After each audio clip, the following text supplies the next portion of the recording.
안녕하세요. 안녕하세요. 공부 많이 하시고 오셨죠? 대답들, 겸손하신 거죠? 자, 겸손한 걸로 보시고.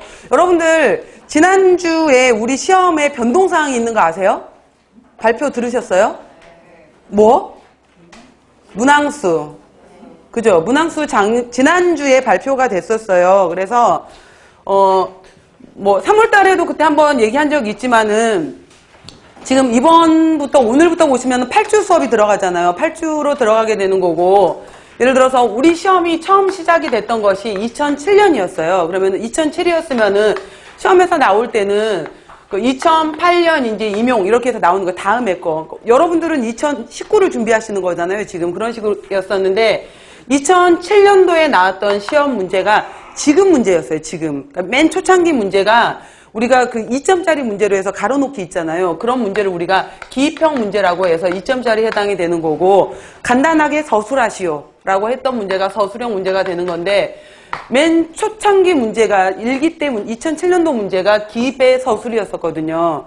그리고 이제 2008년도에 문제가 바뀌었었어요. 그래서 2008년도부터 그 다음 바뀌었던 것이 2012년도까지 진행이 됐었는데 이때 이제 1차하고 2차로 문제가 나누어졌었어요. 그래서 1차 같은 경우에는 객관식 문항으로 해서 교육학이 20점이 있었고요. 그 다음에 전공이 객관식 문항에서 전공이 80점이었어요. 1차에서. 그래서 전공 80점에 해당이 되는 문제가 객관식 문항으로 해서 40문제였었어요. 객관식으로. 그래서 2점짜리 뭐 이렇게 해서 이제 80점 객관식 문항이었었고요. 그래서 이번에 문풀 하시다 보면은 중간중간에 기출문제인데 객관식 문제 유형으로 들어가 있으면 이게 2008년도에서 12년도 사이에 나왔던 문제들이었구나 이렇게 보시면 돼요.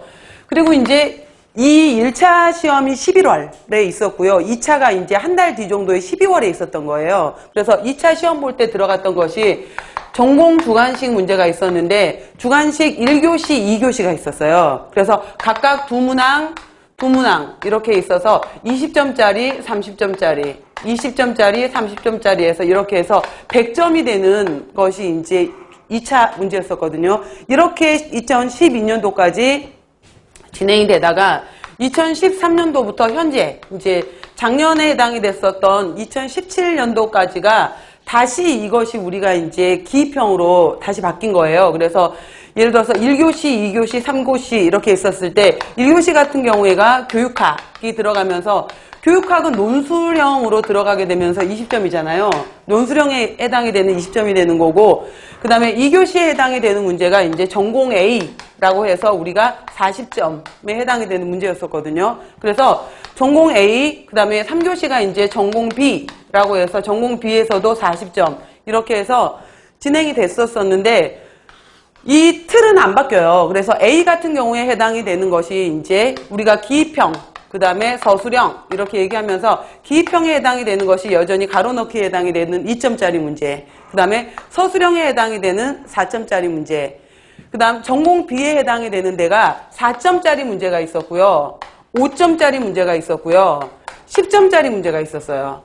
그런데 자 이번에 바뀌었다 그랬잖아요. 지난주 6월 27일 6월 28일 지난주에 6월 27일 공고 궁금하시면은 우리 영양과정평가원, 한국교육과정평가원, 교육과정평가원을 들어가시면은 그 게시판 부분에 지난주에 발표된 내용이 있어요. 그래서 문항수가 바뀌었는데, 그때 2점짜리 문제가 8문제였었고, 4점짜리가 그 다음에 6문제, 그 다음에 5문제, 2문제, 1문제 이랬었거든요. 그러니까 작년까지 문제가. 그런데 이번에 5점짜리 문제하고 10점짜리 문제를 없애버렸어요.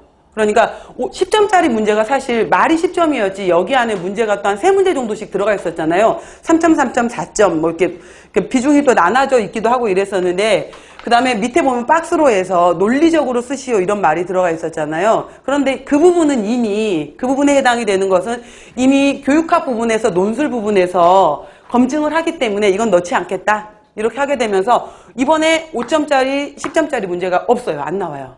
안 나오게 되면서 결국은 2점짜리 문항하고 그래서 A, B에서 2점, 4점 문항으로만 나오게 되는 거예요.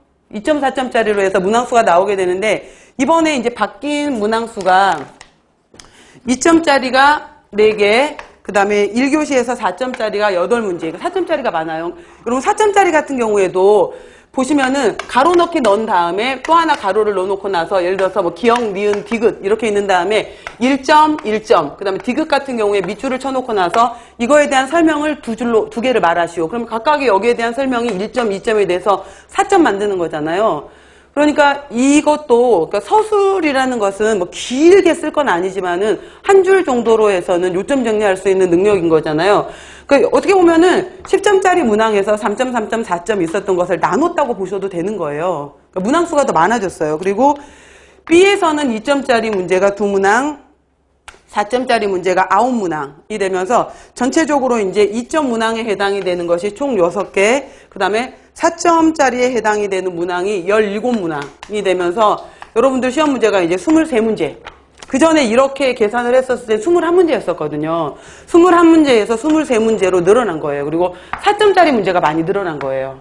그래서 이번에는 5점짜리, 10점짜리. 근데 말이 5점, 10점이지 결국은 분산됐다고 보시면 돼요. 유형은 뭐 그렇다고 해서 우리가 범위가 바뀌거나 뭐 그런 것들은 전혀 아닌 거고 유형 자체가 이렇다라고 보시면 되는데 이번 기말에 제가 이제 대학 시험지를 채점을 하다 보니까 채점하다 보면은 그렇다 그랬잖아. 학생들이 나를 웃기려고 하는구나. 그랬었는데 그 급식 경영 문제 허즈버그에 예를 들어서 이제 이요인 이거에 대해서 설명하시오. 이런 문제가 있었어요. 그럼 4점짜리 문제였었거든요. 그러면은 허즈버그의 이요인 같은 경우에 우리가 말하는 것 중에 하나가 예를 들어서 위에 이제 뭔가를 내가 회사 업무를 좀 더 열심히 할 수 있는 거에 해당이 되는 것을 동기 요인이라고 하는 거고 그래서 이거는 만족 요인에 해당이 되는 거고 그 다음에 이제 위생 요인에 해당이 되는 거다라고 하면서 이거는 불만족 요인에 해당이 되는 거잖아요.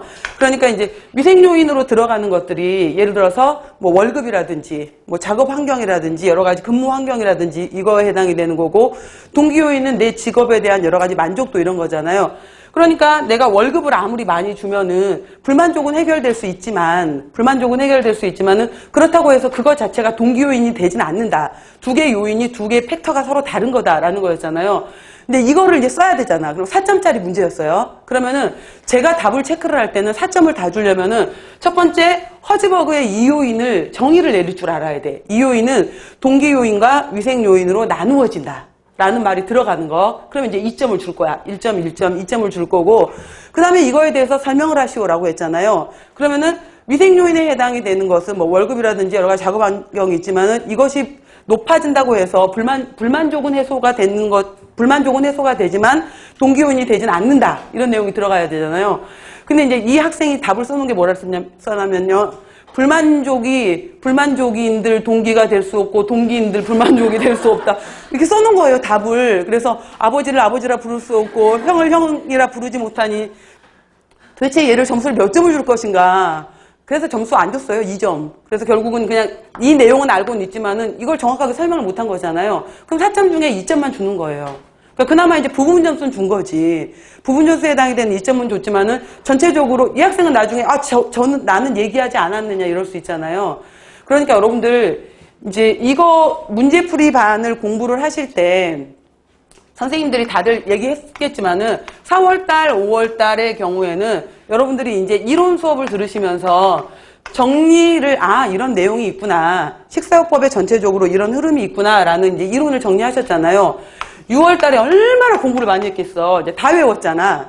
그죠? 다 외우고 오셨어. 이제 툭 건드리면 나올 만큼 공부를 하셨고, 그 다음에 제가 말할 때 이제 굉장히 부담스럽대요. 여러분 다 아시죠? 여러분 공부 아시다시피 이렇게 나가면은 어쩜 좋아 이러면서 여러 가지 이제 제발 그 말 좀 하지 말아달라. 뭐 이런 말이 나오기도 하는데 정리를 하셨었는데 그래서 제가 말했잖아요. 7월, 8월에 걸쳐서 이제 8주 동안에 문제풀이 시간이 들어가게 되는데 일부 학생들 중에서 저한테 상담할 때 한 달 갖고 무리다. 차라리 이 동영상을 나중에 듣겠다. 동영상으로 실강을 안 듣고 제가 다 이해한 다음에 문제풀이를 들어오는 게 더 효과가 있지 않겠느냐. 한 달 더 늘어난다고 해서 다 못 외워요, 여러분들. 외울 수가 없어요. 너무 많아. 우리가 외워야 될 게. 그래서 이해를 하면 돼, 이해를. 이해를 하면 되는 거고 일단 문제풀이로 들어올 때는 저 같은 경우에는 대략 페이지 수를 계산해 보니까 한 회당 14페이지, 15페이지 정도더라고요. 장이 아니라 페이지. 그러니까 14장, 15페이지, 14쪽, 15쪽 정도 해당이 되는 거니까 이거 여러분들 지난주에 책 받으셨죠? 오늘은 용서해 드리는 걸로 다음 시간에는 검사하는 걸로 풀어오셔야 돼요. 그래서 안 그러면은 근데 저도 이제 고민을 한 거예요. 그래서 이거를 제가 컴퓨터에 다 입력을 해서 PDF 파일로 띄워서 차라리 여기서 제가 써놓은 답을 보여주면서 수업하는 게 맞을까? 근데 이건 공부가 안 돼. 안 될 것 같고 방법을 여러 가지 고민했어요. 저도 쓰는 게 힘드니까. 그런데 결국은 여러분들이 쓰는 방법밖에 없어요. 다 써오셔야 돼요, 여러분들. 다 써오셔야 되는 건데 손가락 무지하게 아파요. 보이실지 모르겠는데 저도 다 써왔어요. 이거 없으면 수업 못해요. 저도 다 써왔고요. 그러니까 써오는 거예요, 전부 다. 첫 페이지 저도 다 써왔어요. 저도 펜 여러 개 샀어요. 그래서 저도 그러니까 다 쓰거든요. 그래서 여러분들이 먼저 이걸 공부를 안 해가지고 오시면은 말이 너무 빨라요. 못 따라 쓰겠어요. 뭐 알아들을 수가 없어요. 이렇게밖에 얘기가 안 나와요. 그래서 이거는 쓰는 게 아니라 그랬잖아요. 여러분들이 다 정리를 해오시는 거예요. 전부 다. 정리를 해오시는 거고 제가 말했던 내용하고 여러분들이 써온 내용하고 어느 부분이 틀렸는지 그걸 체크를 하는 시간인 거예요. 그러니까 체크 시간인 거지 이 빈 공간을 가져다 놓고 쓰는 칸이 아니라고요.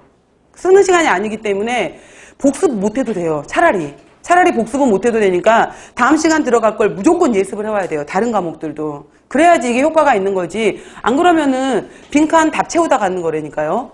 의미 없어요. 그럴 바에는 나중에 들은 학생 거 커피 한 잔 사주고 복사하는 게 낫지. 의미 없어요. 아셨죠? 무슨 말인지. 그래서 문제풀이는 조금 많이 오히려 버거워요. 그러니까 오늘 거 수업 끝난 거 그래도 한 번은 읽어보면은 1시간 정도 지나가지. 내일 또 다른 과목 해당이 되는 거 14쪽, 15쪽 문제 풀어가려면은 그거 여러분들도 써오는데 오전 오후잖아요. 하루에 3시간, 3시간씩 두 과목 걸 써가려면은 여러분들도 그 쓰는 데만 6, 7시간이 걸릴 거예요. 그러니까 문풀 시간에 오히려 막 새벽 2시까지 썼어요, 3시까지 썼어요. 이런 학생들 많거든요. 그러니까 이때 써오시는 거예요, 전부 다. 써오셔서 봐도 돼요. 그러니까 책 보고 그냥 써오는 거예요. 써오시고 그 다음에 내가 생각했던 요점하고 포인트가 틀린지 안 틀린지 그걸 체크를 하는 거거든요. 그래서 그런 식으로 진행이 될 거예요. 그래서 문제를 보실 때는 아까도 말했지만은 기입형에 해당이 되는 것은 정확한 단어예요. 그러니까 용어. 해당이 되는 용어가 틀리면은 이거는 그러니까 아까 뭐 그 정도는 제가 학교 시험 문제고 합격을 가리는 게 아니었기 때문에 이 친구가 뭐 동기 요인, 만족 요인, 위생 요인, 불만족 요인 그냥 만족과 동기 위생을 안 써도 만족, 불만족 정도로 두 개 요인이 있다 이렇게만 써도 그냥 그래 네가 개념은 아는구나 이러면서 학교 시험에서는 맞았다고 해줬지만은 우리처럼 합격이냐 불합격이냐 또 순서를 정해야 되는 데서 그렇게 못 해줘요. 그러니까 정확한 용어를 쓰셔야 돼요. 정확한 용어를 쓰셔야 되기 때문에 용어를 일단 정확하게 외우세요. 그 다음에 각각에 해당되는 예를 들어서 기전을 설명하시오. 기전을 설명하시오라고 했었을 때 이거를 끊어서 1, 끊어서 2, 끊어서 3 이런 식으로 쓰는 습관을 들이세요. 그러니까 가끔 보다 보면은 막 답을 막 이렇게 써놓는 학생들이 있어요. 막 줄줄줄 그러면은 보다가 제가 이제 체크를 해가면서 썼다는 거 안 썼다는 거 이렇게 체크를 하면서 1개, 2개, 3개, 4개 이렇게 체크를 하면서 쓰는 경우가 있거든요. 논술이 아니기 때문에 논술은 서론, 본론, 결론에 맞춰서 이렇게 쭉 자기 주장을 내세워야 되는 거지만은 지금 우리 문제가 2점짜리, 4점짜리 문제잖아요. 이건 말 그대로 간단하게 서술하시오. 설명하시오. 이거는 팩트 있게 핵심 단어만 들어가게 쓰셔야 되는 거예요. 그렇기 때문에 용어 정리 정확하게 끊어서 문장, 뭐 그리고 그러나 이런 거 안 써도 되니까 끊어서 쓰는 연습을 하시는 게 우선이 될 것 같아요. 그래서 이런 식으로 정리가 들어가야 돼요. 아셨죠? 자, 그래서 식사요법 개요 이제 보시면은 예를 들어서 지금 이게 이제 이 개관이 나왔던 게 맨 첫 번째 때, 그러니까 아까 제가 8년도부터 우리가 1차, 2차로 나누어져 있다라고 했잖아요. 개관 맨 앞쪽 보시면은 그 기본 이수 과목 중 식사요법 및 실습 그래서 이게 2008년도에 아까 제가 1차, 2차로 나누어졌다라고 했잖아요. 객관식과 주관식으로 나누어졌다. 이때 이제 식사요법 과목은 이렇게 내겠다라는 내용이었었어요. 그 당시에 내용이었었는데 뭐 예를 들어서 2차 같은 경우에가 참고로 보시면은 생애주기 영양학에 아까 제가 2차 문제가 총 4문제가 나왔잖아요. 20점, 30점, 20점, 30점 4문제였기 때문에 식사요법 같은 경우에는 2차 문제에서 예를 들어서 초등학교 비만 아동이야. 그 아이의 케이스를 둔 다음에 이 아이한테 영양교육을 그러니까 일단 비만 판정을 해봐라. 그 다음에 영양교육을 어떻게 할래? 그 다음에 식사요법은 어떻게 할 거야? 이런 식으로 해서 한 문제 안에 30점짜리 문제 안에 영양교육에 그 다음에 영양판정에 생애주기 영양학에 식사요법을 같이 넣었었어요. 그래서 그게 지금 나온 것이 생애주기 영양판정 식사요법이 통합되어 있다 이 말이에요. 그리고 2차 문제 때 당시에 단체급식 문제에 예를 들어서 위생 문제에 그 다음에 뭐죠 여러분 경영 문제 이런 것들 같이 통합을 시켰던 거예요. 이렇게 이제 문제가 통합되는 문제 유형으로 들어갔었던 거였고요. 보시면은 식사요법은 총 작년 같은 경우에도 전체 80점 중에 식사요법 비중이 그 전년도에는 한 15점 정도 비중이 높았었다가 작년 같은 경우에 한 10점 정도로 80점 중에 워낙 높은 게 영양학하고 여러분들은 교육이에요. 영양학하고 연결된 교육이기 때문에 교육 부분 정말 중요하게 보셔야 되는 거고요. 우리 쪽 파트에서는 보시면은 개요 그 다음에 자, 소화기계 질환 및 아까 제가 객관식 문항이 40문제가 나온다라고 했었잖아요. 그래서 거기에서 나눴던 거예요. 그 40문제 비중으로 나누었을 때 식사요법 개요에서 한 문제 정도, 소화기계 질환 및 식사성 알레르기에서 한 문제, 당뇨, 심순환계 질환, 신장질환에서 한 문제, 비만, 저체중 및 빈혈에서 2문제, 그러니까 5.0%니까 2문제 이렇게 내겠다 이런 거였었거든요. 그래서 5문제 정도가 식사요법 파트에서 나오는 경향이었었어요. 근데 이거는 이제 처음에 이런 식으로 하겠다라고 기준을 제시를 해줬던 거였었고 이건 변동사항은 있었어요. 이후에도. 그 다음 보시면은 자 기본 과목 나와 있잖아요. 개요에서 중요한 핵심 키워드들이에요. 여러분들. 그래서 제가 그 이론 수업들 다들 들으셨겠지만은 이론할 때도 중요했던 게 각 챕터를 줬었을 때 제가 문풀하고 나서 문제풀이 간단하게 우리가 기출문제 분석하면서 제가 거기에다 빈 용지 드렸었잖아요. 여기다 여러분들 채우시라 라고 했었을 때 거기 채웠던 단어들이 기본 핵심 용어들이었었거든요. 자 보세요. 그러면은 개요 파트에서는 중요하게 물었던 것이 식품교환법에 해당이 돼. 오늘 계산 문제 많아요. 교환법 계산 문제. 그 다음 식품교환법의 활용. 그 다음 이 활용이 이제 계산, 식단 짜기 이런 것들로 들어갈 거고요. 교육 여러분들은. 그 다음에 이제 병인식에 어떤 것들이 있나 이런 내용들이 들어가는 거. 근데 제가 중요하게 말했던 것 중에 이제 안 들어갔던 게 영양 투여 방법이 있잖아요. 영양 투여 방법이라든지 이런 것들은 우리가 뭐 영양교사 선생님이 학생들한테 경강급식이라든지 정맥 영양 할 건 아니니까. 근데 문제를 저도 출제를 해본 적이 있지만은 문제를 출제할 때는 상, 중, 하 난이도를 조절을 해요. 일단은 누가 봐도 그냥 풀 수 있는 쉬운 문제도 던져줘요. 그 다음에 중정도 문제도 던져줘요. 그 다음에 이제 판가름이 되는 문제를 이제 고난도의 문제에 해당이 되는 것들을 3-4문제 집어넣거든요. 그러면은 그 문제를 푸느냐 못 푸느냐가 이제 관건이 되는 거예요. 근데 그건 어디서 나올지 몰라요. 워낙 이제 다른 데서 난이도 이런 것 때문에 구석구석에서 끄집어내기 때문에 뭐 많이 나와요. 이런 부분들은. 그래서 꼼꼼하게 혹여라도 알고는 있어야 되잖아요. 보시고요. 그 다음에 소화기계 질환 및 식사성 알레르기의 식사요법에서도 질병의 원인. 여러분 소화기계 질환 이러면은 제가 떠올라야 된다 그랬죠. 머릿속에 이제 전체적인 개요가 소화기계라고 나오게 되면은 머릿속에서부터 쭉 정리가 돼서 구강에서부터 식도가 있어야 되고 그 다음에 위가 있어야 되고 그 다음에 내려와서 이제 십이지장을 비롯해서 여러 가지 소장기관이 있어야 되고 그죠? 그 다음에 대장을 거쳐서 대장이 있어야 되고 그 다음 직장 항문을 통해서 연결되는 데까지가 기본 소화기계였잖아요. 그러면은 이 구조가 머릿속에 들어가 있고 관련된 질환들이 머릿속에 정리가 돼야 되는 거죠. 그래서 예를 들어서 입에서부터 뭐 구강건조증 얘기도 제가 잠깐 했었고요. 그 다음에 삼키지 못하는 연화곤란 얘기도 했었고 식도 부분에서는 올라오는 역류성 식도염. 위 같은 경우에는 위염이 있었는데 급성, 만성. 만성 같은 경우에는 과산, 무산. 부득이하게 위를 절제를 했어. 위절제, 덤핑 증후군 문제. 그 다음 위, 궤양, 십이지장, 궤양. 그 다음에 위가 아래로 쳐졌네. 위, 하수가 있었고요. 소장 쪽으로 들어오게 되면은 기본적인 소화흡수 불량들이 있었잖아요. 여러 가지 소화흡수 불량, 지방변, 실리학병, 글루텐 과민 질환. 그 밖에 뭐 설사 이런 것들도 있었고, 그 다음에 또 대장 쪽으로 내려오게 되면 기본적으로 변비, 괴실염, 대장성 과민증후군, 그 다음에 염증이 있었죠. 대장염증이 있었고, 소화기 전체에 발생됐었던 크론병 이야기도 있었고, 또 부득이하게 소장 대장의 많은 부위를 잘라냈다. 단장증후군 이런 이야기도 있었고요. 그러니까 이 머릿속에 이제 위에 이런 질환이 있었어 라는 거.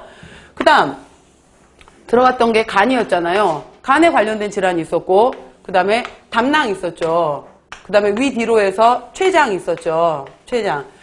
지금 오늘이 이제 7월 첫째 주잖아요. 그래서 요즘이 중학교, 고등학교 기말 시험 기간이에요. 그래서 어제 제가 이제 중학교 시험 감독을 갔다 왔거든요. 근데 왜 제가 첫 번째 시간에 저희 그 아들 학부모총회 가고 다른 반에 1시간 동안 앉아있다 갔다 그랬잖아요. 반을 몰라갖고. 다른 반, 그 학과장님 반에 가서 앉아있다가 나중에 갔더니 이제 연락처 다 돌리고 이랬는데 우리 반이 아니었잖아요. 어제는 이제 시험 감독을 간 거예요. 이제 중학교 반에 시험 감독을 갔는데 들어가니까 뭐 몇 반 어머니세요? 이랬는데 반이 생각이 안 나는 거예요. 그래서 기억이 안 나요, 제가. 기억이 안 나요. 그랬더니 아이가 몇 학년인지 기억하시나요? 이런 3학년이요. 그래서 뭐 아이 이름을 말하라고 해서 이제 3학년 3반이라고 알려줘서 그러니까 엄마들이 막 다 저 엄마 뭐지 미쳤나 봐. 거의 뭐 그 수준으로 쳐다봤었는데 2교시가 어제 과학시험 문제였었거든요. 제가 중학교 2학년 교실에 시험 감독을 들어갔었는데 어제 이게 시험 문제였어요. 그래서 막 알려주고 싶더라고.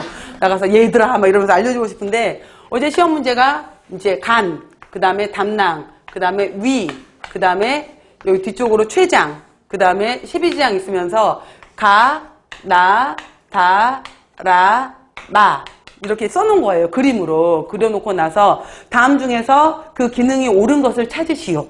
이게 답이었어요. 그러니까 이게 문제였었는데 예를 들어서 근데 담낭이라고 애들은 안 불러. 쓸개라고 해. 쓸개라고 하고 췌장 같은 경우에도 아이들 지금 중학교 때 배울 때는 이자라고 배우잖아요. 그래서 그 정답 1번에 가에서 쓸개즙을 만든다. 맞아요, 틀려요?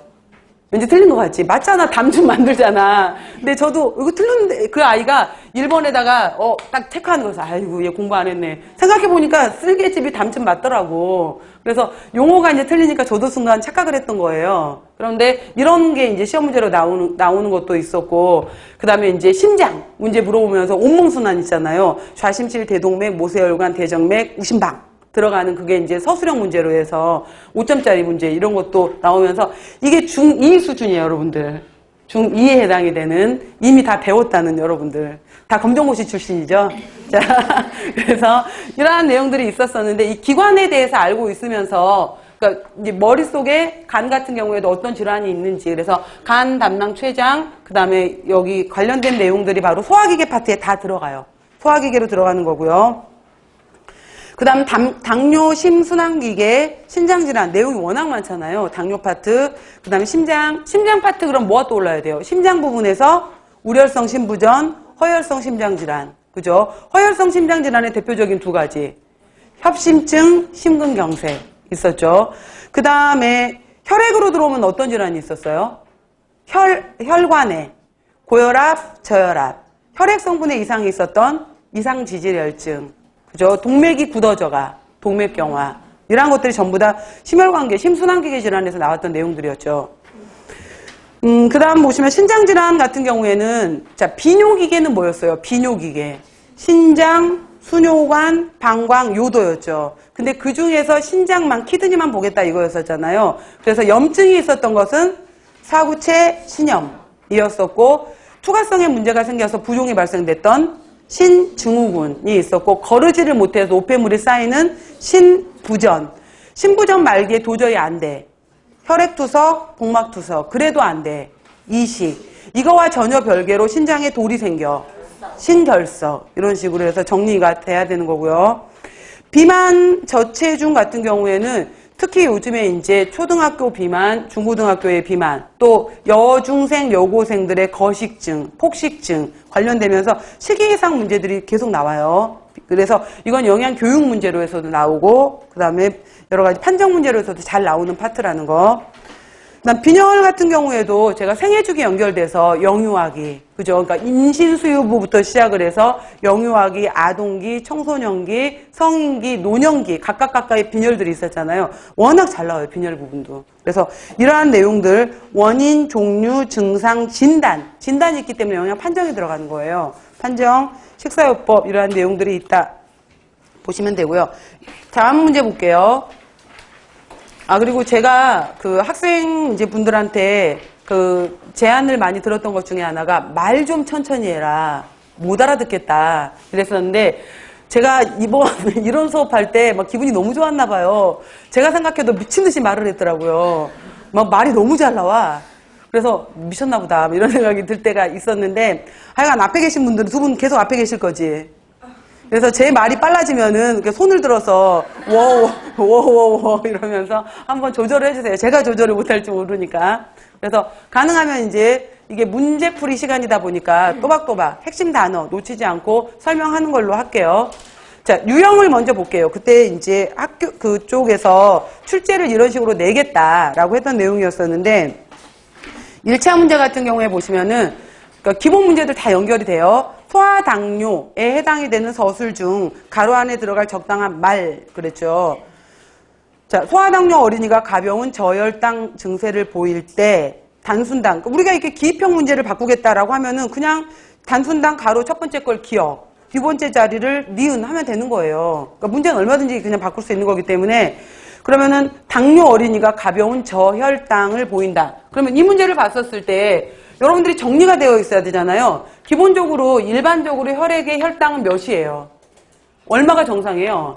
70에서 100 정도가 정상이다. 그래서 100보다 높아지고 126, 공복시 혈당이 126 이상으로 넘어가면은 당뇨에 해당이 된다. 70 아래로 떨어지면서 여러 가지 저혈당 증세가 나타나는데 특히 이제 혼수까지 나타낼 수 있는 것이 50이다. 그럼 뭐 이게 정리가 돼 있어야 되는 거죠. 70, 100, 50이 있고 일단은 저혈당 증세가 나타났다라고 한 경우에는 어떻게든지 정상에 해당이 되는 70 이상으로 올려줘야 되는 거잖아요. 그렇게 됐었을 때 보통 아이들의 경우에는 10, 15, 성인의 경우에는 15, 20 그 숫자는 크게 변화는 없어요. 뭐 10이 중요해요, 15가 중요해요 이게 아니라 보통 일반적으로 그때 여기서 제시했던 것은 단순당 10에서 15였어요. 그러니까 여기에서 아이들한테 줄 수 있는 건 10에서 15. 그래서 여기서 888, 12, 12 해당이 되면 뭘로 들어가야 돼요? 12로 들어가야 되는 거죠. 그랬을 때 이는 무가당 오렌지 주스 일부러 식품 교환표하고 맞춘 거예요. 교환표하고 맞춘 건데 오렌지 주스 같은 경우에 순수 오렌지 주스가 그 식품교환군에서 어디에 들어가요? 과일군에 들어가고 과일군 같은 경우에 오렌지 주스는 1 교환 단위가 12g이었잖아요. 그러니까 그것까지 연결시키는 거예요. 1 교환 단위가 12g, 당 12g이었으니까 12에 해당이 되는 거면은 오렌지 주스 얼마예요? 그렇죠. 2분의 1컵, 반컵 이렇게 맞춘 거야 일부러. 12g 1 교환 단위로. 12g 2분의 1컵 2010 이후에 개정된 내용에서 배 주스, 포도 주스 같은 경우는 특히 당도가 높아요. 배하고 포도는. 그래서 이것들 같은 경우에는 80g을 잡았어요. 80g. 그래서 왜 우리가 보통 200ml를 같은 밀리리터를 그냥 g으로 본다면 80g에 해당이 되는 것은 5분의 2컵 정도 해당이 돼요. 5분의 2컵 정도고요. 그러니까 배하고 포도는 당도가 좀 높구나 라고 보시면 돼요. 5분의 2컵 정도였고요. 사과 주스, 오렌지 주스, 파인애플 주스, 토마토도 들어가요. 토마토 주스까지 해서 이것들이 100g으로 해서 2분의 1컵이에요. 그러니까 작은 것들도 알아놓으셔야 돼요. 과일에서 과일군으로 주스는 과일군으로 들어가고 2분의 1컵 정도에 해당이 되는데 2010 버전 이후에는 이게 좀 바뀌었대 숫자가. 그래서 배, 포도 같은 경우에는 당도가 높아서 얘네들은 2분의 1컵이 아니라 5분의 2컵이래. 2분의 1컵이면 10분의 5잖아. 그죠? 5분의 2면 얼마예요? 10분의 산수를 못하지 여러분들. 그러니까 10분의 5, 10분의 4잖아요. 그러니까 당도가 더 높다라는 거예요. 그래서 이런 내용들도 그냥 작게 기억해 놓으시고요. 다음 5번이었고요. 그래서 자, 영양 상담을 받고 있는 비만 어린이 경이에게 권장할 수 있는 식사요법을 했죠. 비만이라고 했어요. 주식으로는 죽, 죽이나 국수를 권장할 수 있다라고 했어요. 맞을까요? 틀릴까요? 왜 틀려요? 이건 이 아이는 그냥 비만이라고 그랬지. 비만이라고 그랬지. 이 아이가 뭐 당뇨를 앓는다거나 이런 건 아니잖아요. 죽이나 국수 같은 경우에가 수분을 많이 갖고 있기 때문에 포만감 줘요. 그러니까 다른 질환 얘기는 안 했잖아. 그래서 줄 수 있는 거예요. 줄 수 있어요. 죽, 국수. 밥은 뭐 그럼 아니야? 그죠? 그러니까 이건 지금 당뇨 얘기나 이런 얘기가 아니었다니까요. 단순당 이야기가 아니었다고. 죽이 단순당이고 국수가 단순당이에요? 아니잖아. 그죠? 이건 포만감 이야기예요. 여기서는. 비만만 지금 물어본 거였고요. 음식을 먹을 때는 작은 접시를 사용한다. 맞죠? 그래서 좀 더 많아 보이게끔. 그 다음 단백질은 특히 성장기이면서 어린이라고 했으니까 성장기이면서 열량을 줄일수록 단백질은 양질의 단백질로 줘야 되죠. 그래서 1.0, 1.5 맞게 봐요. 그 다음 탄수화물의 경우에는 최소한 100g은 섭취하도록 한다라고 했죠. 그래서 우리나라 기준은 100g, 미국 기준은 130g이라고 했어요. 그리고 절대 300g 이상은 넘어가면 안 되고 당뇨에서도. 자, 그래서 100g 이상은 섭취하도록 한다. 100g 이하로 떨어지게 되면 어떤 문제가 발생을 하게 돼요? 그렇죠. 케토시스. 그러니까 결국 인슐린 분비가 줄어들고 그다음에 케톤체. 그죠? 분해가 나타나게 되면서 지방의 불완전 산화가 나타나게 되면서 케토시스가 발생되기 때문에 그래서 여기서는 가나다라 다 맞게 봐주시는 거예요. 다음 2차 문항은 이런 식으로 나오겠다 이거였어요. 영양 판정의 식사요법 및 실습에 해당이 되는데 만 11세 150에 40 꿈은 축구선수.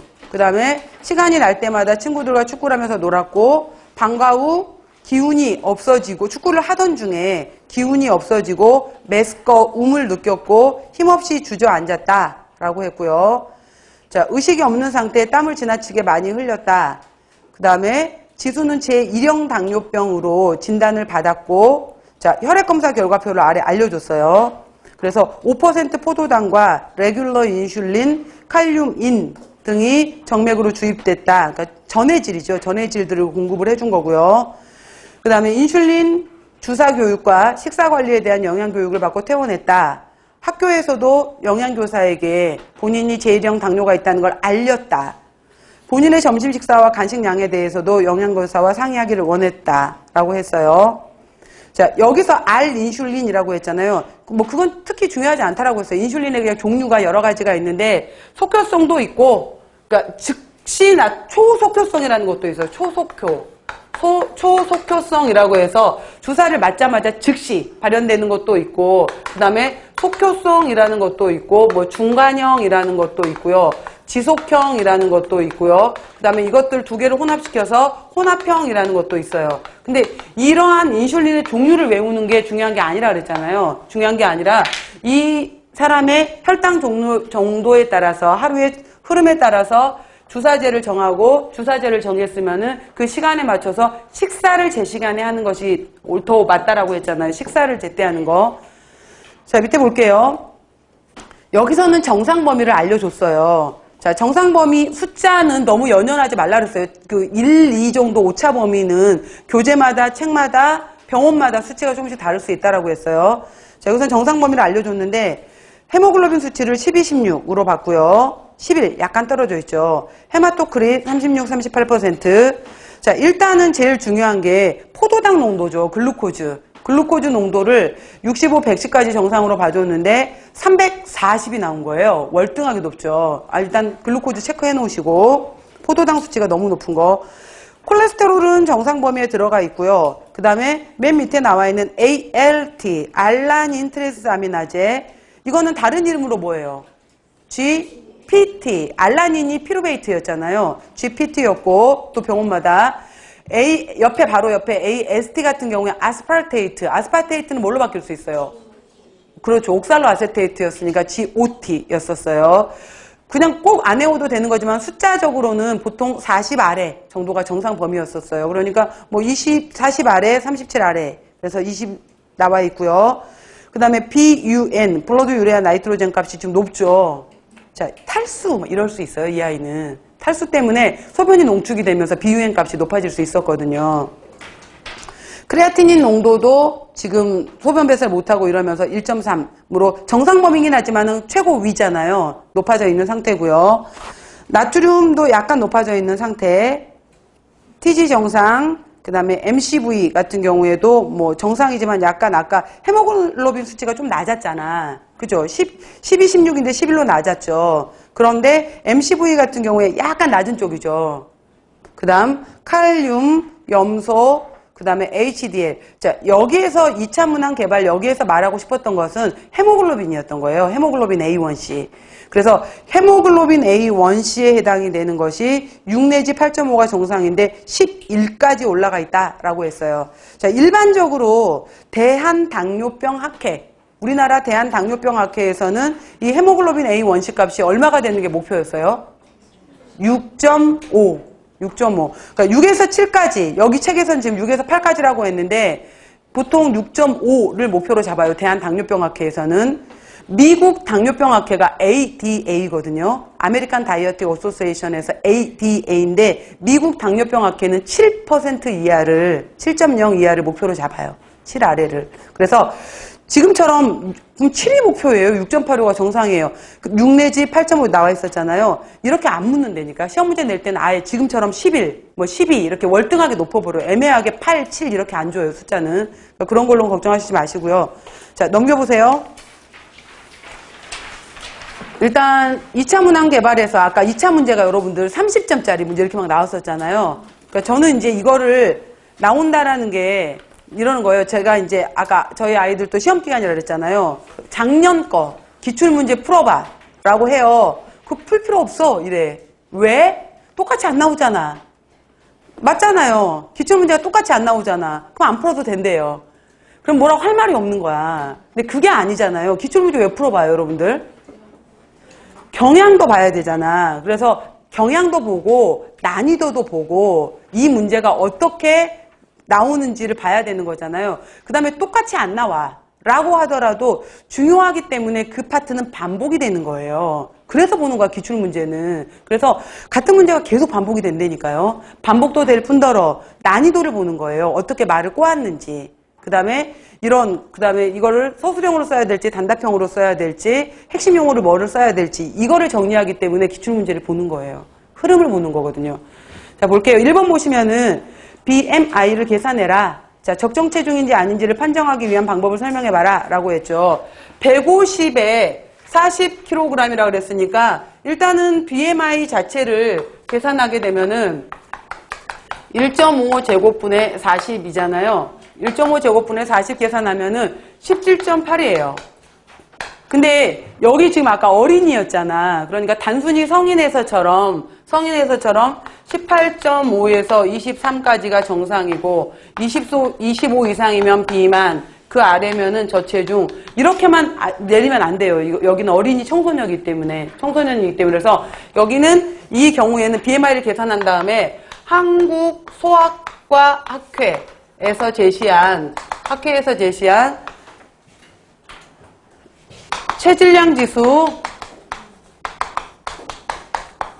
100분위 도표를 활용을 해서 이 아이가 평균 50%를 기준으로 해서 윈지 아래인지 기준 잡는 거 있었잖아요. 그걸 봐줘야 되는 거예요. 그래서 일단 기본적으로 25 이상이면은 나이에 상관없이 비만으로 판정을 내리기도 하지만 소아청소년의 경우에는 한국소아과학회에서 제시하는 체질량 지수 100분위 도표를 보면서 50%를 기준으로 해서 75% 수준인지 25% 수준인지 95%보다 높은지 이거를 판단을 내려서 일반적으로 95%보다 높을 때 비만 이렇게 판정을 내리잖아요. 그런 식으로 해서 BMI만 보는 것이 아니라 BMI에 맞춰서 체질량 지수 이거 안 썼다.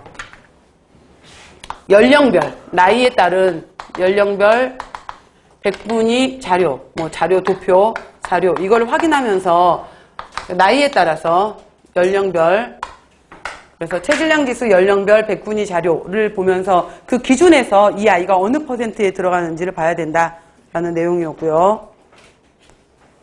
그 다음 2번에 성장 발육을 고려해서 열량 필요량을 트레이스맨 공식으로 산출해봐라 라고 했죠. 트레이스맨 공식이 뭐였었냐면은 1000 킬로칼로리 더하기 뭐였어요? 나이, 만 나이 곱하기 100이었죠. 그러면은 이 아이가 아까 만 11세라고 했죠. 11 곱하기 100 해서 1100. 그 다음에 2000에서 2100 킬로칼로리가 나오는 거예요. 2100. 자, 이게 트레이스맨 공식이었었고요. 자, 이번에 축구를 하는 도중에 지수에게 나타난 증상은 무엇이냐라고 물었어요. 증상. 아까 위에 보시면은 기운이 없어지고 메스꺼움을 느꼈고 힘없이 주저앉았고 쓰러졌다라고 했어요. 이 증상이 어느 쪽이었을 것 같아요? 여기에서는 케톤성 혼수로 본 거예요. 당뇨병성 케톤성 혼수 혹은 뭐 케토산증 뭐 다 같은 걸로 봐요. 당뇨병성 케톤성 혼수 쪽에 가까운 거예요. 케토산 그 당시에 여기에서 정답으로 제시했던 것은 당뇨병성 케토산증이었었어요. 케토산증. 근데 케톤성 혼수 같은 맥락이에요. 자, 2번처럼 묻는 거예요. 그러니까 기입형식으로 해서 이게 증상이 무엇인지 그 이름 명칭을 써라 라는 거 쓰고 그러면은 2점짜리 문제로 해서 왜 이런 증상들이 나타나는지 설명해라. 뭐 2가지로 설명해라. 그 기전을 설명해라. 이렇게 묻는 거예요. 이제 문제는. 그러면은 당뇨병성 케토산증이라고 그랬었는데 당뇨병성 케토산증 이걸 왜 일어났냐 이 기전을 원인을 쓰라 그랬잖아요. 쓰라 그랬으면은 뭐부터 써야 될까요? 제일 중요한 단어 인슐린. 그죠? 인슐린 부족이라는 말을 꼭 들어가야지. 그래서 인슐린 부족으로 그러니까 이 아이 아까 일형 당뇨로 진단받았잖아. 그러니까 중요한 말이 꼭 들어가야 되는 거예요. 그냥 단순히 혈당이 이용되지 못했다. 지방이 분해됐다. 이게 아니라고. 포인트가 이게 아니라 첫 번째 인슐린 부족으로 혈당이 이용되지 못하고 지방의 불완전 산화로 케톤체가 축적되었다. 단순히 여기 밑에 것만 쓰면 안 되는 거예요. 그럼 감점이야. 그죠? 지방의 불완전 산화로 케톤체가 만들어졌다. 이 말이 아니라 왜 이게 시작이 되었는지. 그러니까 인슐린이 부족이 되어서 혈액 속에 혈당은 있었지만은 얘가 에너지원으로 이용을 하지 못하니 지방이 불완전 산화가 아세틸코에가 축적이 되면서 케톤체가 축적되면서 혼수가 유발이 된 거였었잖아요. 여러 가지 신경질환. 그러니까 이 내용이 들어가게. 그래서 여기선 포인트가 인슐린 부족이라는 말을 썼는지 지방의 불완전 산화라는 말을 썼는지 이런 용어가 들어가게끔 보셔야 되는 거죠. 다음 보시면 3번. 자, 지난 8에서 12주 동안 지수의 혈당 조절 정도와 당뇨병성 합병증 발생을 예측할 수 있는 임상지표. 우리가 임상지표에서 8주, 12주 동안의 관리 능력을 보는 거 뭐였어요? 헤모글로빈, 당화 헤모글로빈 혹은 헤모글로빈 A1C 이렇게 쓰시면 되죠. 그러니까 헤모글로빈이 산소랑 결합을 한 게 아니라 얘가 너무 많은 글루코즈랑 결합을 했다. 라고 해서 글루코즈랑 결합한 헤모글로빈 그랬잖아요. 그래서 영어로는 글루코즈와 결합한 헤모글로빈이 뭐였어요?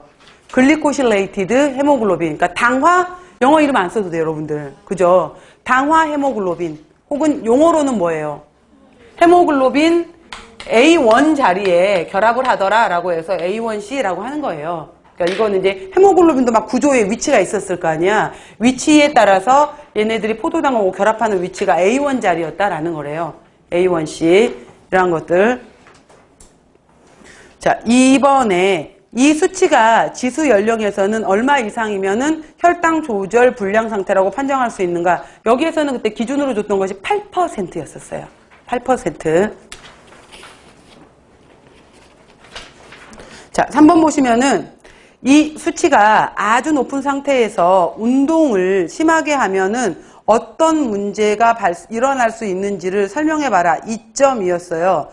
자, 여기에서도 지금 2점에 해당이 되는 거를 쓸 때, 헤모글로빈 A1C가 높아져 있다라는 뜻은 특히 운동 시 무엇을 초래할 수가 있어요? 그렇죠. 산소 부족. 그러니까 헤모글로빈이 산소랑 결합을 해야 되는데 산소랑 결합하지 못하고 얘가 글루코즈랑 결합되어 있어. 진짜 이제 운동을 통해서 산소를 가져다 줘야 되는데 산소 부족으로 결국은 호흡곤란을 나타낼 수 있겠죠. 산소 부족을 초래하고 또 포도당을 통해서 젖산 축적이 많아지면서 축적으로 그 다음에 근육의 피로를 유발하고 따라서 장시간 운동이 불가능하다, 힘들다. 산소 부족으로 호흡곤란. 일단 산소 부족이라는 말을 썼느냐, 그 다음에 피로하고 결국은 운동을 길게 할 수 없다, 이런 단어가 들어가게끔 써주시는 거예요. 그래서 장시간에 운동을 할 수가 없다라는 내용. 다음 4번으로 넘어가시면은 축구를 좋아하는 지수가 학교에서 운동하기 전에 어떤 점에 주의하도록 지도해야 되는가 라고 했어요. 제1형 당뇨 환자들 운동 전후 뭘 해야 돼요, 여러분들? 그렇죠, 혈당 체크. 그래서 운동 전후 혈당을 체크하고, 자, 무엇을 먹여줘요? 간식을 보충 간식을 먹도록 하죠. 따라서 항상 이 아이들의 경우에는 어떤 것들을 챙겨 다니게 해요? 단순당에 해당이 되는 것들. 예를 들어서, 그렇죠, 사탕, 초콜릿, 그 다음에 뭐 당분 음료, 아까 뭐 주스 이런 것들 있잖아요. 요구르트 이런 것들. 당분 음료 등을 준비한다라는 게 있었고요. 자, 추가로 하나 여러분들이 써보세요. 어떤 상태에서는 운동을 금해야 돼요?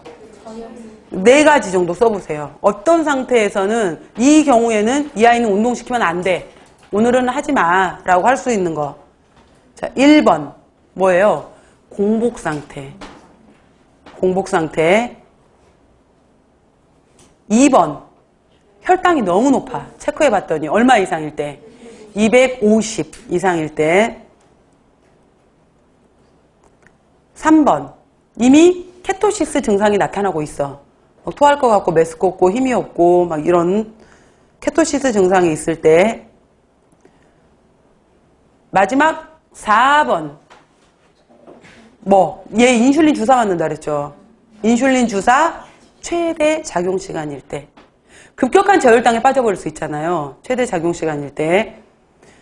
그래서 4가지의 경우 공복 상태일 때, 고혈당으로 250mg/dL 이상을 넘어갈 때, 케토시스 증상이 있을 때, 인슐린 최대 작용 시간일 때. 2번 설명해 보세요. 2번. 고혈당일 때 왜 하면 안 되는지 그 기전을 설명하시오. 체조직이 분해된다? 아니에요. 뭐가 돼야 될 것 같아요? 그러니까 250 이상일 때 왜 운동을 하면 안 되는지 그 이유를 써라. 혈당이 높다라는 것은 이미 인슐린이 작용을 못한다는 거잖아요. 그러니까 이미 높아져 있는 상태에서 인슐린이 작용을 못한다는 건데, 이 상태에서 운동을 하면은 내 몸의 세포는 지금 현재 에너지가 있다고 느껴요? 없다고 느껴요? 없다고 느끼죠. 없다고 느끼기 때문에 간에서는 어떤 일이 벌어질까? 당신생이 일어나면서 만들어낸 혈당을 또 혈액으로 내보낼 거 아니야. 그러니까 혈당을 더 높아지게 만드는 거예요. 그러니까 이거를 정리를 하면은, 만약에 지금 제가 말했던 것을 정리를 하겠다라고 하게 되면은, 그러니까 여기서는 고혈당은 인슐린의 작용 부족을 뜻한다. 운동 시 간은 당신생을 통해 혈당을 더 높이게 된다. 높이게 되므로 운동을 금한다. 뭐 이런 이제 문장 표현을 해야 되는 거잖아요. 이거를 자기가 설명을 하려면은, 즉 이미 지금 인슐린의 작용이 안 되고 있는 걸 말해. 근데 운동을 해버리게 되면은 간 입장에서는 세포는 에너지가 부족한 줄을 알기 때문에 당신생을 하게 되고 결국은 혈당을 통해서 더 내놓게 되는 거예요. 그렇게 되면은 혈당이 더 높아지게 되기 때문에 문제가 되므로 운동을 하지 말아라. 그러니까 이렇게 말했던 것들을 여러분들이 이해하는 거하고 문장으로 써보는 거랑 틀려. 그러니까 제가 지금 어제 시험 얘기가 나와서 계속 시험 얘기를 하는데, 어제 영어 과학이었었거든요.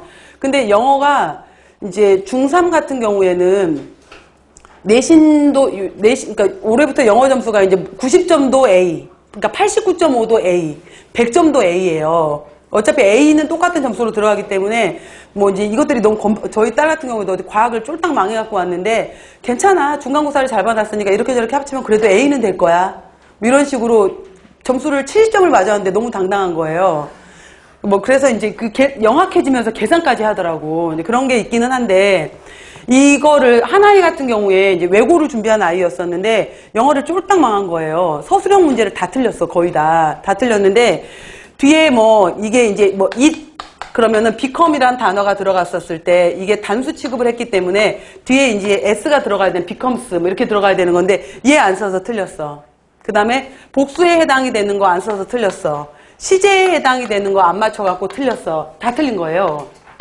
근데 그 엄마가 이제 막 저한테 전화해서 막 하소연을 늘어놓는 거예요. 얘 이렇게 해서 서술형 지금 다 나갔다. 5점짜리 서술형 얘가 다 나가서 외고는 이미 날라갔다. 막 이런 얘기를 막 했었었는데 문제점을 난 알지 이러는 거예요. 뭐였어요? 그랬더니 제발 좀 써라. 쓰자. 쓰면서 그러면은 이게 it becomes라고 말을 했었을 때 그냥 안 썼을 때하고 썼을 땐 틀린 거잖아요. 알고 있는 것 같아.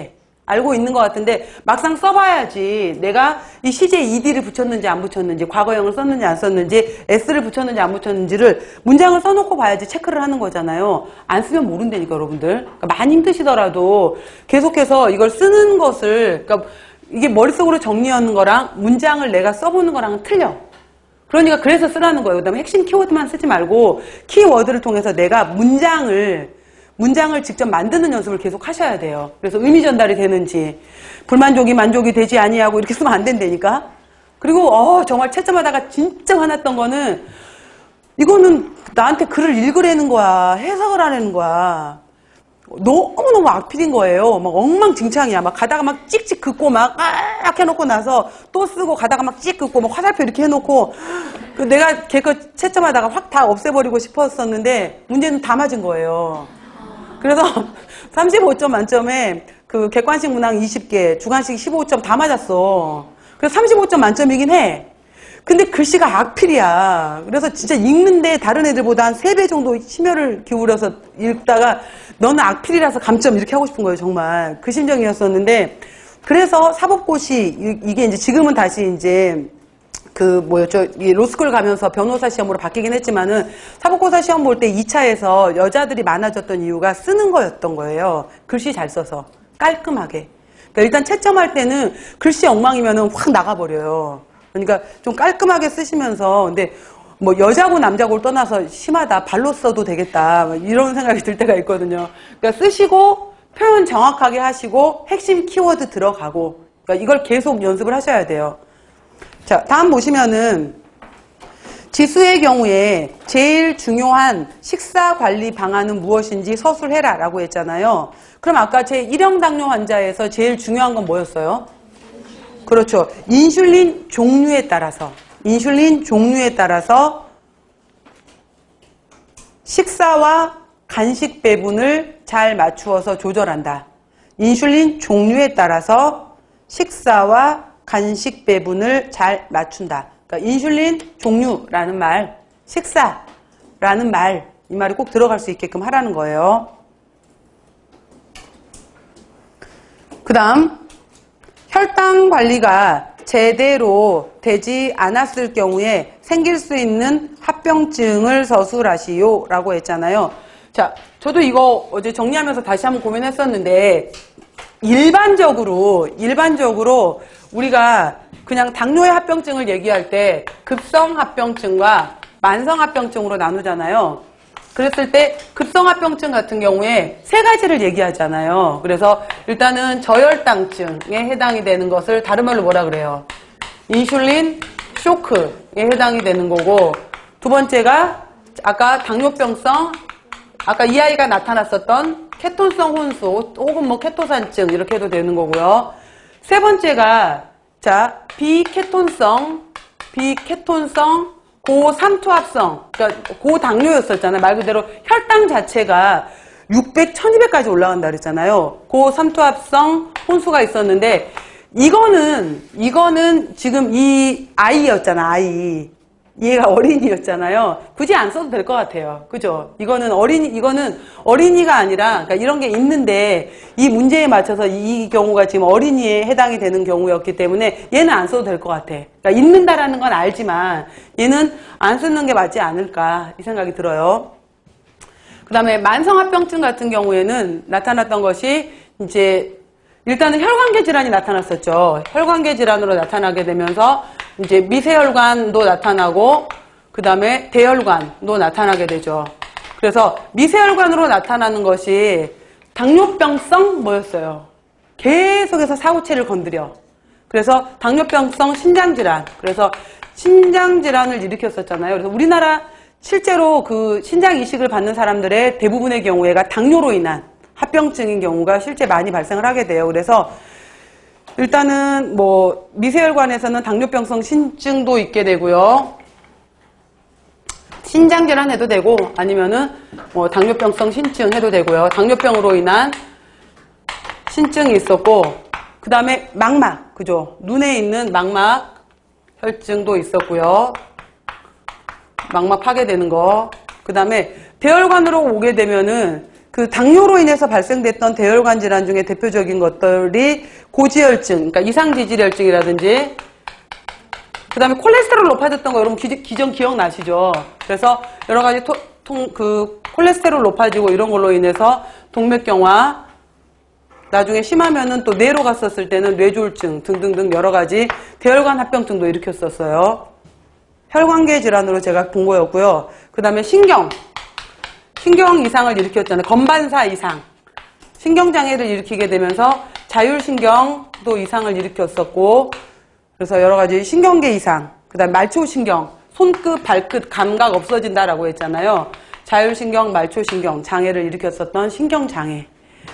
그 다음 기타로 들어가면서 당뇨 환자들한테 또 문제가 됐던 것이 감염이었었잖아요. 그래서 뭐 요로 감염이라든지 족부, 그러니까 상처가 낫지 않았던 여러 가지 감염으로 인해서 심하면은 절단까지 들어갈 수 있다라는 내용들이 있었죠. 그래서 이렇게 해서 뭐 그러니까 이건 있다 정도로만 알아놓으시고 이 경우에는 노인에게서 많이 발생됐기 때문에 아이한테서는 주로 이제 급성으로는 저혈당증과 당뇨병성 케토산증이 나타날 것이고 만성으로는 혈관계 질환, 신경장애, 감염으로 인한 여러 가지 것들이 발생될 수 있다. 뭐 이런 식으로. 그래서 이러한 내용들이 1차, 2차 내용이에요. 자, 뒷페이지 넘겨보시면은, 이제 본격적으로 지금부터 이제 식사요법의 개요가 들어갈 건데, 잠깐 쉬는 시간 들어가기 전에 이것만 설명드릴게요. 제가 지금 문제 구성을 어떻게 했냐면은, 기초 문제라고 해서, 여러분들 지난번에 제가 그 나눠드렸던 종이에서 쓰셨던 내용들 있잖아요. 결국 그 내용이에요. 그러니까 제가 미리 예습을 하고 오셔야 된다. 공부를 하고 오셔야 된다라고 보시면은, 여기에다가 1번에 지금 제가 그냥 이게 왜 식사요법을 하는지 식사요법의 목적인 거예요. 1번은 식사요법의 목적인 거고요. 2번은 NCP에 대한 내용인 거예요. NCP. 그 다음에 3번에서는 그 내용 중에 판정법을 물어본 거예요. 판정의 종류들. 그 다음에 자 그래서 2번, 3번 문제는 NCP 관련된 문제였었고요. 4번의 경우에는 병인식을 물어본 거예요. 병인식에 대해서 한번 정리해봐라. 이 내용인 거고요. 5번의 경우에는 영양투여 방법이에요. 그래서 경장법, 정맥법을 물어본 거예요. 그래서 경관급식과 중심정맥 영양, 이거 각각의 특징들 정도는 짚고 가자라는 내용인 거고요. 마지막 넘기시면은 6번에 식품교환군표 있잖아요. 이것도 여러분들이 다 채우셔야 되는 거예요. 쭉 채우시면서 이제 정리를 하시는 거죠. 여기에다가 내가 대표식품들 다 쓰지는 못하더라도 시험 문제 자주 나오는 것들이 있었잖아요. 그 정도에 해당이 되는 것은 종류, 그람수, 목측량. 종류, 그람수, 목측량 이렇게 해서 정리를 하셔야 되는 거였었고요. 자, 이렇게 해서 제가 맨 앞부분은 항상 기초문제를 구성을 해요. 여러분들이 직접 다 써봐야 되는 것들. 다시 한번 여기 나오는 것들은 반드시 내가 정리를 해야 되는 거구나 라고 보셔야 되는 거고요. 그리고 넘어가시면은 이제 그래서 아까 2007년도부터 작년 2017년도까지 우리한테서 나왔던 기출문제들을 각 챕터별로 이제 정리를 해놓은 거예요. 그래서 1번, 2번, 3번, 5번 문제도 엄청나죠. 여러분들 계산하려면. 그죠? 이런 계산 문제. 그 다음에 6번 문제. 6번 문제가 이제 이게 제일 첫 문제라 그랬잖아요. 2008이라고 나온 게 결국 2007년도 문제라 그랬잖아요. 2007문제. 그 다음 8번. 7번 문제도 계산 문제예요, 여러분들. 식품교환표 계산 문제고요. 그 다음 8번은 MCT에 대한 내용. 그 다음에 9번도 식품교환표. 넘겨보세요. 10번은 이제 NCP에 관한 문제였어요. 그래서 기출문제 분석을 할 거예요. 이렇게. 챕터별로 기출문제 분석을 할 거고요. 그 다음에 응용문제라 그래서 이제 관련된 내용들로 해서 이제 여러 가지 중요하다고 생각되는 내용들을 쭉 다 넣었어요. 그래서 여기서도 보시면은 이 부분에서는 이제 타 과목에서 예를 들어서 제가 볼 때는 예를 들어서 이 파트에서는 보건 쪽도 봤고요.